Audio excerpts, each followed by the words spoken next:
Sheffield ইউনাইটেডকে নয়, যেন হামজা চৌধুরীকে হারালেন সদ্য প্রিমিয়ার লিগে জায়গা পাওয়া বার্নালি। হামজা চৌধুরীর উপরে উগ্র মেজাজে তেড়ে আসলেন বার্নালির খেলোয়াড়রা, যেন হামজা চৌধুরীকে ব্যাংক করে অপমান করা হচ্ছিল।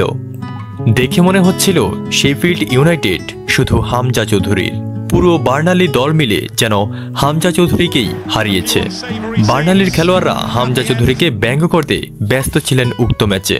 কি হয়েছিল আর এতেই নিজের ম্যাচে ছাড়িয়ে ফেললেন হামজা চৌধুরী? সবার চেষ্টাতেও যেন থামছিলেন না হামজা চৌধুরী। কি হয়েছিল আসল ঘটনা? প্রিমিয়ার লিগের কোয়ালিফিকেশনের গুরুত্বপূর্ণ ম্যাচে মুখোমুখি হয়েছিল হামজা চৌধুরীর সেই ফিল্ড ইউনাইটেডও পয়েন্ট টেবিলে 2-এ থাকা বার্নালি। 90 মিনিটের টান টান উত্তেজনার ম্যাচে শেষমেশ 2-1 গোলে হারতে হয়েছে হামজা চৌধুরীর সেই ফিল্ড ইউনাইটেডকে। ম্যাচ জিতেই চলে গেছে বার্নালির খেলোয়াড়রা। দর্শকদের মাঝেও দেখা যায় ফেটে পড়া উদযাপন। তৎক্ষণাৎ মাঠেই ছিলেন হামজারা।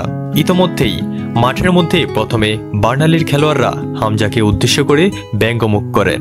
এতে ক্ষিপ্ত হয়ে ওঠেন হামজা। সেই সাথে বার্নালির দর্শকরাও মজা নিচ্ছিলেন হামজাকে নিয়ে। আর এতেই হামজা হারিয়ে ফেলেন নিজের শান্তশিষ্ট মেজাজ। একাই যেন 100, থামানোই যাচ্ছিল না হামজা চৌধুরীকে। এই বুঝি বাঙালির রক্তের গরম। ভিডিও ফুটেজে দেখলেই বুঝতে পারবেন এদিনে হামজা চৌধুরীর মেজাজ কতটুকু হাই টেম্পারে ছিল। শেষ পর্যন্ত টিমের স্টাফদের কারণে বেঁচে যায় উত্তপ্ত হওয়া মাঠ।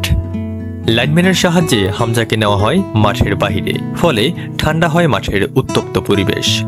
প্রিয় বন্ধুরা, হামজা চৌধুরীর সাথে ঘটে যাওয়া কালকের ঘটনাটি আপনাদের কাছে কেমন লেগেছে কমেন্ট বক্সে অবশ্যই জানাবেন।